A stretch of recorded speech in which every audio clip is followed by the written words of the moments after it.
Rodney Boyd, who we affectionately call Rod the Bod around here. He is on a show this weekend on Sundays here at noon to 1. This week he's talking with the Chief John Belmar about some of the fallout from Ferguson. Yes, it continues, but it's not what you think. It's some of the knee-jerk reaction that we've had in passing bills that are supposed to right some wrongs have had a little different impact than a lot of people expected. And, it's posing a problem for law enforcement in a variety of different ways. And Rodney's joining us on the phone right now. Rodney, how are you, my friend?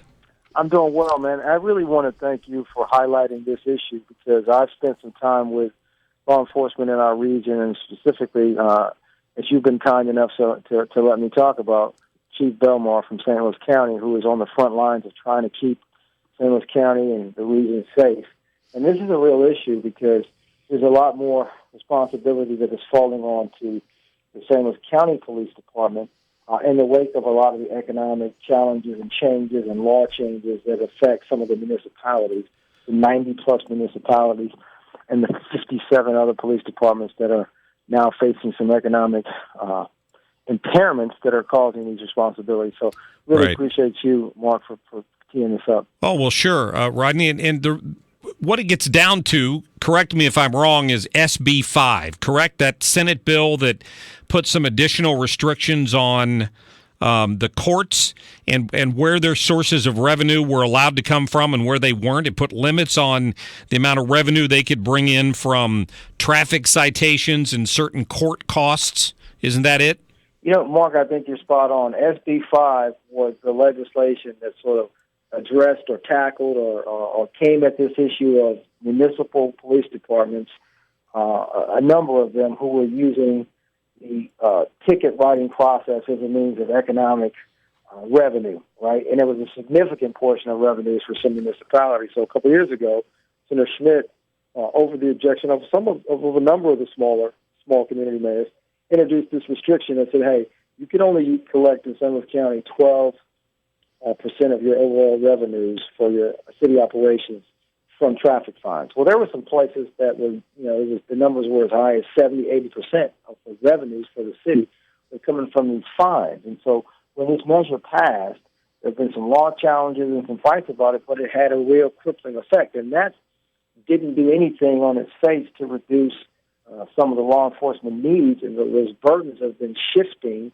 in some communities almost totally over to St. Louis County without any revenues to follow. So I think the challenge that the chief is saying is, hey, I've got a force that was just set up to deal with unincorporated, mostly unincorporated St. Louis County, and to help out where we could.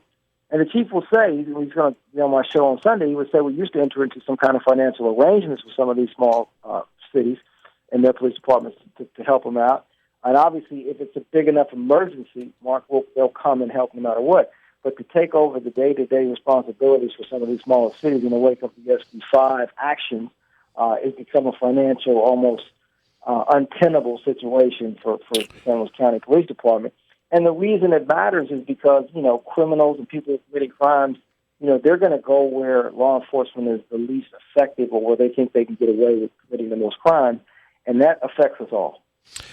And there's no way really to go back retroactively and force these cities to fund police departments if they don't have the resources to do so. I mean, I guess you could argue that some of them are doing this intentionally to prove a point, but ultimately there's been an effort underway by St. Louis County Police for a while to increase the numbers of smaller municipalities that they provide services for. But if the money's not there, they can't. That old model used to come with some resources. Now the new model, the post-SB 5 model, the resources just aren't there from these smaller communities. And so, but the crime and the need to police and address the crime is there, and in some cases is growing. Yeah. And so this is the friction and the tension. And so it's funny because I don't think anybody wants to criticize. I know the St. Louis County Police don't want to criticize anybody, but they're saying, hey, we're in a real dilemma. We have to fight crime. We can't say we're not going to go to police Wellston or Pine Line or some of these communities because we don't want to. We got to go. And now we're stretching our officers even beyond their primary role without resources. And that's the challenge, and it's a real one. And so the Chief Belmar, when I was talking to him about coming on my show, he said, Rodney, when I started the St. Louis County Police Department, they were making Corvettes on Union and National Bridge. Ford was making trucks out in Hazelwood, and Chrysler was making cars over in Fenton.